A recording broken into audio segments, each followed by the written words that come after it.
에스라서 함께 나누고 있습니다. 바벨론 포로기 문서라고 하는데요. 이스라엘 민족이 바벨론이라는 나라에 의해서 나라를 잃어버리고 우리나라가 일본의 이제 식민지의 삶을 오랜 시간 동안 살아간 것처럼 나라 없는 민족 바벨론 포로로 살아가는 시기에 어떻게 이들이 자신들의 신앙을 지키고 살아갔는지 이야기하는 내용입니다. 이 시기에 왜 이분들의 신앙에 지금 우리가 관심을 둬야 하는지 약 이제 2500년 전 분들의 이야기인데요. 아주 아득한 옛날의 이야기이죠. 우리가 왜 이분들의 신앙에 관심을 둬야 하는지는 몇 차례 말씀을 드렸고요. 포로기 문서 중에 에스라서는 이스라엘 민족이 페르시아의 고레스 왕 때에 왕의 허락을 받고 고향으로 돌아와서 이스라엘 민족이 예루살렘 성전을 건축해서 예배를 회복하고 말씀으로 민족의 신앙을 지켜가는 내용을 다루고 있습니다. 그 내용 중에 오늘은 이제 3장 마지막 부분을 함께 읽었는데요. 이 3장 말씀은 성전을 건축하기 위해 이스라엘로 돌아온 분들이 실제로 성전 건축을 시작하는 내용을 담고 있습니다. 오늘은 이 읽은 말씀 내용을 가지고 슬픔이 기쁨으로 라는 제목으로 말씀을 함께 생각해 보려고 합니다. 지난주 함께 나오는 에스라 2장에는 바벨론 포로 생활을 하다가 성전 건축을 위해 고향으로 돌아온 42,360명의 그분들의 지도자들의 주요 인물의 명단을 우리에게 소개해 주었습니다. 이들은 비록 포로로 잡혀가서 지금의 이란 지역이 되는 이라크 지역이 되는 바벨론 지역으로 끌려갔지만 그 땅에서 나름 정착해서 자신들의 삶을 잘 살아가셨던 분들입니다. 예레미야 29장을 보면 에레미야 선지자가 그렇게 포로로 잡혀가는 이스라엘 민족에게 너희가 지금 이제 앞으로 경험하게 되는 것은 재앙이 아니고 평안의 삶이야 라고 말하면서 그들을 위로하면서 바벨론 땅에 가면 너무 두려워하지 말고 도리어 집을 짓고 먹을거리를 위해 텃밭을 만들고 아내를 맞이해서 결혼을 하고 앞으로 함께 살아가게 되는 그 지역의 평안을 위해 기도해 주어야 된다라고 말씀을 전합니다. 이 말씀을 따라 이들은 바벨론에 점점 안착하면서 물론 처음에는 어려움이 있었겠지만 자신들의 삶을 나름대로 잘 살아가는 분들이었습니다. 하지만 이들이 그런 안정된 삶을 어느 정도 포기하고 성전 건축을 위해서 이스라엘로 돌아온 이유는 자신들의 신앙과 자녀들의 신앙과 더 나아가 민족의 신앙을 지켜가는 일을 가장 가치 있게 생각했기 때문입니다. 왜냐하면 이들이 지켜가야 되는 그 신앙은 우리가 이렇게 신앙생활을 해가고 있는데 우리의 신앙생활은 지난주에도 강조 드린 것처럼 삶의 한 부분이 아니라 우리의 삶의 한 부분이 아니라 한 인간의 삶에 우리의 전체 삶의 근원적인 토대가 되기 때문입니다. 만나는 사람을 평안으로 잘 대하고 살아가는 것. 요즘에 그런 생각이 더 들더라고요. 시간이 가면 갈수록 만나는 사람하고 평안하게 잘 지내는 것 외에 우리의 삶에 더 중요한 게 있겠냐 이런 생각이 듭니다. 만나는 사람을 평안으로 그렇게 잘 대하고 살아가는 것, 그리고 건강한 인간관, 건강한 물질관, 건강한 세계관, 건강한 시민의식, 이 모든 것이 말씀을 잘 알아가고 하나님의 사랑을 깊이 경험하게 된다면 그 모든 것을 잘 살아낼 수 있는 힘과 지혜가 그 사랑과 신앙 안에서 나오기 때문입니다. 세상 사람들이 이것을 인정하든 인정하지 않든. 예수회라는 단체를 만들고 시작한 이나시오 로열라라는 분이 자신의 자서전에서 그런 고백을 했습니다. 그가 하나님과의 깊은 기도 중에 그분에게 있었던 신앙 경험 중에 하나가 가장 핵심 경험이 스페인의 만레사에 있는 까르도넬이라는 강가에서 기도를 하다가 하나님을 만난 체험인데요. 그분들은 그 강가에서 그 하나님 만난 체험을 통해서 그 경험을 통해서 세상 모든 일체에 깨달음을 가질 수 있었다. 세상 모든 일체에 깨달음을 가질 수 있었다라고 고백하고 있습니다. 그렇게 이나시오가 고백하는 이유는 평생 동안 자신이 공부해오고 경험해오고 그렇게 사람들은 여러분 삶의 지혜를 얻으며 살아가잖아요. 공부를 하고 독서를 하면서 간접적으로 삶의 지혜를 얻고 어떤 것을 실제로 경험하면서 삶의 지혜를 점점 축적해 갑니다. 사람들과 관계를 해가면서 자신의 일을 감당해 가면서 그렇게 지혜를 축적해 갑니다. 근데 그는 그 강가에서 마주하게 된 깊은 하나님과의 만남을 통해서 그때 하나님으로부터 받고 얻은 이해와 지식의 총량이 생애 전체에 걸쳐 배운 것보다 더 많았다라고 여러분 고백하고 있습니다. 공부를 해서 경력을 쌓아서 경험을 많이 해서 얻은 지혜보다 깊은 신앙 안에서, 그러니까 그 신앙이 진짜라고 한다면 그 신앙 안에서 나오는 지혜가 하나님의 사랑을 통해서 세상에서 참 자유함을 누리고 그 자유함 가운데 세상을 바라볼 때 얻게 되는 지혜가 더 크다는 것을 고백하고 있는 것입니다. 사실 여러분, 인간은 수많은 것을 애착하고 살아가기 때문에 물질을 애착하고 자녀들을 애착하고 더 나아가 자신과 자신의 욕망에 대한 과도한 집착과 애착 때문에 어떤 사람도 사실은 스스로 지혜롭게 이 땅을 살아갈 수 없습니다. 그래서 아무리 공부를 많이 한 사람들도, 똑똑한 사람처럼 보이는 이들도 때로는 어처구니 없는 결정과 선택을 할 때가 있습니다. 우리가 정치인들을 보면 알 수 있잖아요. 왜 그런 선택을 하지? 그분들 충분히 많이 배웠고 똑똑한 분들인데. 그래서 여러분, 그리스도인들은 참된 지혜가 신앙 안에서 나온다고 생각하는 것이죠. 진짜 신앙으로 가면 우리가 자유함 가운데 나아갈 수 있기 때문입니다. 그런 면에서 우리가 신앙생활을 한다는 것은 단순히 종교 활동을 하는 것이 아닙니다. 내 인생 전부를 신앙 위에 쌓아가기 위해서 궁극적으로는 구원에 이르고 이 땅에서는 지혜 있게 살아가기 위해서 함께하는 이들을 더 사랑하고 그들에게 평화를 전하는 삶을 잘 살아가기 위해서 이 신앙의 길을 걸어가고 있는 것이죠. 오늘 이스라엘 민족은 신앙 없는 자신의 삶이 아무것도 아닌 것을 너무나 잘 알기에 바벨론에서 큰 성공을 하고 많은 물질을 모으고 수많은 업적을 쌓아도 하나님 안에서 그것을 쌓아가지 않으면 그 모든 것이 의미 없이 무너지고 사라진다는 것을 알기 때문에 이들은 다시 신앙 회복을 위한 갈망과 열정을 가지고 이스라엘 고향으로 돌아왔고 성전 건축을 준비해 가는 것입니다. 오늘 3장 말씀을 보면 신앙 회복을 위한 이들의 간절한 갈망과 열심과 엄청난 에너지를 우리가 만날 수 있습니다. 말씀 3장 1절을 보면 일곱째 달이 되었을 때 일제히 모든 사람들이 예루살렘으로 모여들었다라고 이야기합니다. 고향에 도착해서 여러 마을에 흩어져 자리 잡은 42,360명의 사람들이 도착한 해에 일곱째 달이 되었을 때 예루살렘으로 모여서 제단을 쌓고 먼저 하나님께 예배를 드렸다라고 이야기해주고 있는 것입니다. 이스라엘 민족에게 일곱째 달 7월은 여러분 특별한 달입니다. 왜냐하면 이들에게 일곱 번째 달은 단순한 7월이 아니고 새해를 시작하는 첫 달이 되기 때문입니다. 모든 민족에게 새해의 첫 달이 중요한 것처럼 이스라엘 민족에게도 이 첫 번째 달이 중요했는데요.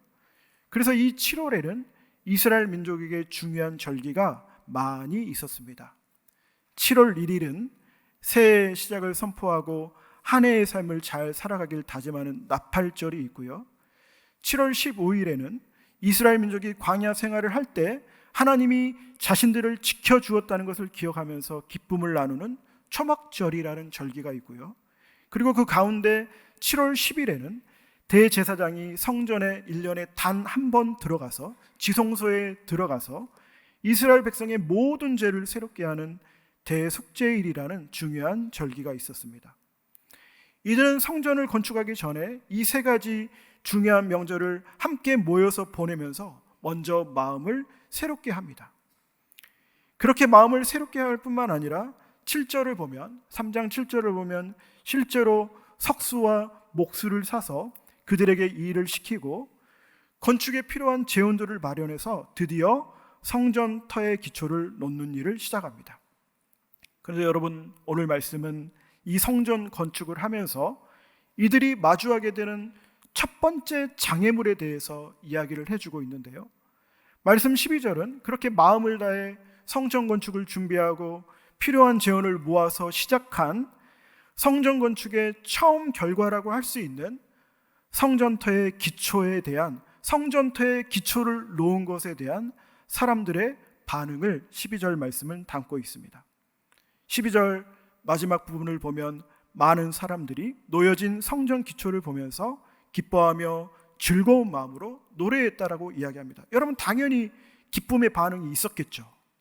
오랜 시간 동안 기대하고 소망했던 성전의 기초를 세웠고 앞으로 세워질 성전을 생각하니 당연히 여러분 기쁨이 있었겠죠.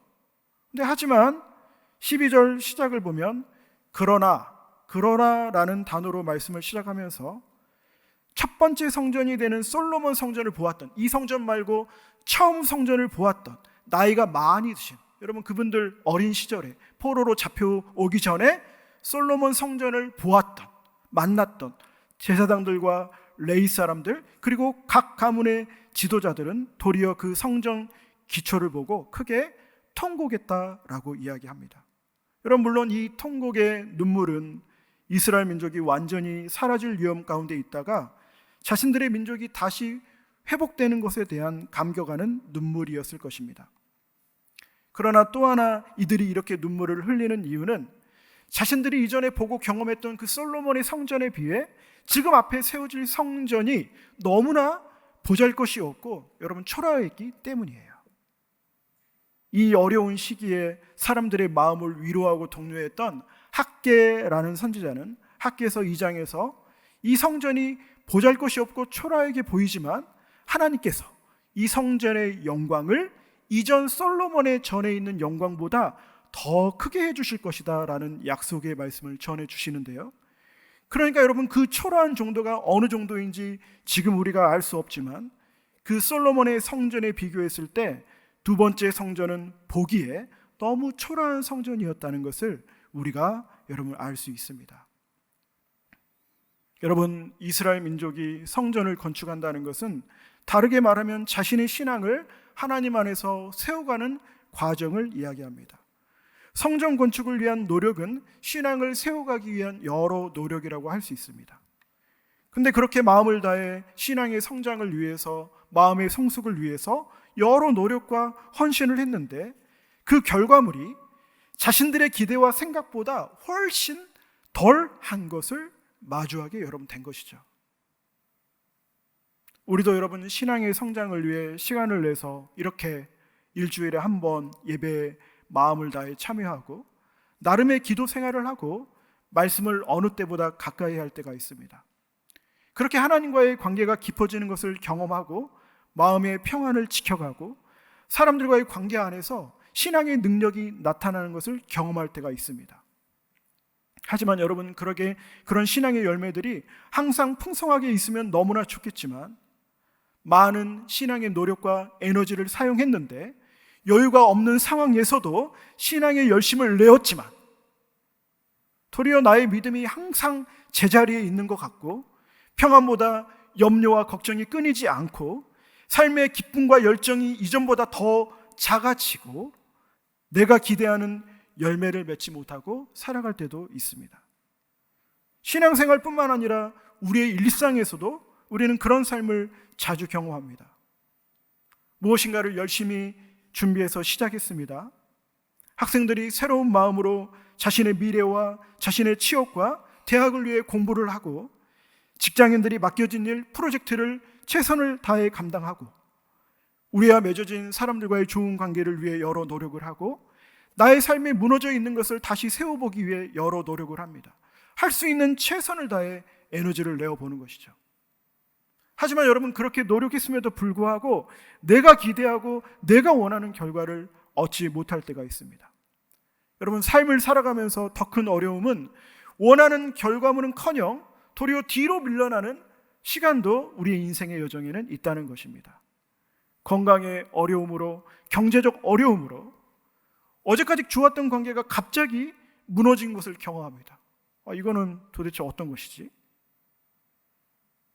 신앙생활과 연결해서 생각할 때 이런 시간들이 더 힘들게 다가오는 것은 마음을 다해 하나님을 사랑하고 교회 공동체를 열심히 섬기고 하나님의 마음으로 매일의 삶을 세워갔음에도 불구하고 이런 좌절과 열매 없는 시간들이 다가오면 그 모든 것이 우리를 더 힘들게 하는 것이죠. 그래서 생각하게 됩니다. 내가 믿는 하나님, 나를 사랑하신다고 하나님은 어디에 계시는가? 이렇게 열심을 다하는 것이, 신앙생활에 마음을 다하는 것이 의미가 있는가? 근데 여러분, 오늘 말씀이 가장 먼저 주는 위로는, 신앙의 길을 걸어간다는 것은 원래가 슬픔과 기쁨, 슬픔과 아픔, 그 모든 것이 함께하는 길이라는 것을 오늘 말씀은 알려주고 있습니다. 오늘 말씀 12절은 이 성정 기초터 앞에서 이스라엘 민족이 하나님께 예배드릴 때 두 가지 소리가 함께 있었다는 걸 강조합니다. 말씀을 보면 통곡의 소리와 기쁨의 노래가 함께 있었다고 합니다. 하나의 소리는 기쁨의 소리이고 다른 하나의 소리는 슬픔의 소리가 되는 것이죠. 그러니까 여러분, 우리가 하나님 앞에 서 있는 그 자체가 슬픔과 기쁨이 함께하는 길이라는 것을 이야기해 주고 있는 것입니다. 신앙의 길, 신앙의 여정은 기쁨으로만, 내가 원하는 열매로만 채워진 길이 아닙니다. 슬픔과 눈물이 함께 존재하는 길입니다. 더 나아가 이 세상에 누리는 우리가 기쁨이라고 생각하는 것들도 이 땅에서는 완벽한 기쁨을 누릴 수 없기에 한계를 가진 기쁨이라는 것을 기억해야 됩니다. 여러분, 세상에서 경험하는 어떤 기쁨도 그 자체로 완전한 기쁨이 될 수가 없습니다. 유한하고 재원이 한정된 세상을 살아가기 때문에 한 사람의 기쁨은 다른 사람의 아픔을 딛고 있는, 다른 사람의 아픔을 담고 있는 기쁨이 되기 때문이에요. 그래서 이 신앙의 길은 기쁘기도 하지만 아픔을 함께 가지고 있는 삶, 때로는 열매가 없는 삶, 더 나아가 그냥 열매가 없는 것을 넘어서 있는 자리에서 더 뒤로 물러나게 되는 아픔을 경험하면서 가는 여정이 될 수 있는 것입니다. 그러면 여러분, 어떻게 이 어려운 부침이 있는 거친 이 신앙의 여정을 우리는 온전히 걸어갈 수 있을까요? 그래서 여러분, 우리에게 필요한 것이 바로 교회 공동체가 여러분 되는 것입니다. 말씀 13절을 보면 기쁨의 환성과 슬픔의 통곡이 함께 뒤섞여서 소리가 크게 났는데 멀리서는 어느 누구도 기쁨의 환성인지 통곡인지 구분할 수 없었다라고 말씀하고 있습니다. 여러분, 멀리 있는 사람들에게는, 멀리 있는 이들에게는 그 기쁨의 환성과 슬픔의 통곡이 합쳐진 소리가 어떻게 들려졌을까요? 아마도 제 생각에는 다 감격의 기쁨의 소리로 들렸을 것입니다. 통곡의 소리가 멀리에서는 기쁨의 소리로 바뀌어서 들리는 일이 일어나는 것이죠. 근데 여러분, 우리가 함께 주목해야 되는 것은 그 시간이 바로 하나님께 예배드리는 시간, 제사장들이 나팔을 들고 악기로 연주를 하고 주님의 이름을 찬양하는 예배의 시간이었다는 것입니다. 이 예배하는 시간 동안 한 사람에게 있는 슬픔이 그 가치 있는 함께하는 기쁨의 사람들을 통해서 슬픔이 기쁨으로 바뀌는 그런 귀한 시간이 된 것이죠. 여러분, 우리가 함께 모여서 드리는 이 예배가 왜 소중하냐면 서로 함께 예배드리고 평안을 위해서 인사하고 기도를 해주면서 슬픔이 기쁨으로 바뀌는 은혜를 경험하는 자리가 바로 이 예배의 자리가 되기 때문입니다. 예배의 자리에서 지금 기쁨으로 살아가는 이들이, 언젠가 그들은 슬픔으로 갈 수 있지만 지금 기쁨으로 살아가는 이들이 아픔을 가진 이들과 함께 예배드리면서 서로에게 위로를 주고 격려를 주면서 아파하고 있는 성도가 위로를 받고 넘어져 있는 성도가 다시 일어나는 복된 시간이 되는 것입니다. 더 나아가 예배의 자리는 무엇보다도 우리의 하나님이 함께하는 자리입니다. 소망이 없는 이들에게 다시 비추어 주시고 하나님과 연결되지 않는 삶을 살아가는 자들을 다시 하나님과 연결된 자로 살아갈 수 있도록 하는 시간이 바로 예배의 시간이 되는 것입니다. 오늘 함께 모이는 이 강림교회의 예배가 서로를 위로하고 우리의 슬픔을 기쁨으로 바꾸어주는 참된 공동체성을 경험하는 자리, 하나님의 회복이 있는 자리가 되기를 원합니다. 더 나아가 여러분, 우리에게는 사명이 있습니다. 슬픔이 기쁨으로 변화하는 것을 경험한 이들은 세상에 나가서 슬픔으로 살아가는 이들, 절망 가운데 있는 이들을 회복시키는 사명을 감당해야 됩니다. 오늘 신약의 말씀으로 읽은 내용은 예수님이 병자를 고쳐주시는 내용입니다. 소망 없는 이들, 세상에서 주저앉는 이들을 예수님이 직접 손대어 주셔서 다시 세워주시고 병을 고쳐주시는 내용입니다. 여러분, 이스라엘 민족에게 접촉신학이라는 것이 있습니다. 생명 있는 자가 생명 없는 자에게, 죽은 자에게 손을 대면 자신은 도리어 부정해지는 것입니다. 하지만 오늘 말씀은 예수님이 손을 대어주는 것을 통해서 다른 생명이 도리어 살아나는 것을 말하고 있습니다. 자신이 부정해지는 것을 감수하면서 다른 이들에게 생명을 주는 삶을 예수님이 살아가고 있는 것입니다. 우리가 여러분 그런 삶을 살아가야 됩니다. 예배의 자리에서 회복된 우리가 가정과 자녀들과 함께하는 이웃에게 접촉해서 손을 대어서 다시 그들을 살리고 회복하는 삶을 살아가야 됩니다. 여러분, 세상에는 절망 가운데 있는 이들이 너무나 많이 있습니다. 걱정과 염려 가운데 있는 이들이 있습니다. 실패하고 여전히 회복하지 못하는 이들이 있습니다. 물론 그분들을 만나게 되면 우리가 그 아픔과 슬픔의 영향을 받습니다. 하지만 우리는 그것을 감수하면서 그들에게 힘을 주는 자들이 되어야 합니다. 이것이 바로 그리스도인들의 사명입니다. 예배 시간에 경험한 하나님의 사랑을 통해서 만나는 이들에게 가정과 자녀들과 친구들과 함께하는 이웃들의 슬픔을 기쁨으로 바꾸어주는 그런 복된 삶을 살아가는 귀한 성도님들 되시기를 간절히 바랍니다. 기도하겠습니다. 하나님 아버지, 오늘 성전 기초터 앞에 기뻐하는 사람도 있었고 통곡하는 사람도 있었던 것처럼 오늘 이 자리에도 기쁨으로 예배하는 분들도 있고 말하지 못할 아픔과 슬픔을 품고 예배하는 분들도 있습니다. 형편이 서로 다르지만 우리 모두를 하나님의 큰 사랑으로 품어 주옵소서. 슬픔을 외면하지 않으시는 하나님께서 상한 마음을 위로하여 주시고 낙심한 영혼에게는 소망의 빛을 허락하여 주옵소서. 뿐만 아니라 예수님께서 손 내밀어 병든 자를 고쳐주셨던 것처럼 우리도 절망 가운데 있는 이들에게 소망을 전하고 상한 마음을 가진 이들을 위로하고 회복시키는 사명을 감당하도록 성령 하나님께서 함께하여 주옵소서. 이 모든 것 예수님 이름으로 간절히 기도하옵나이다. 아멘.